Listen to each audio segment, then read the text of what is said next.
Quem foi o único que pegou a linguiça? Cavalaro.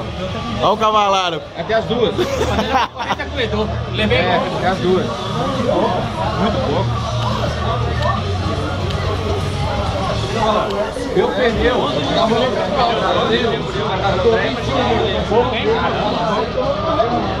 O cara não troca de pneu, ele troca de moto. Meu pneu novo nível.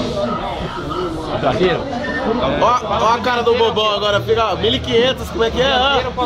Miliquina! Mais que meia vida. Não, pior que eu fui correndo lá pra R$ 59 lá. Não, fiz na hora do almoço.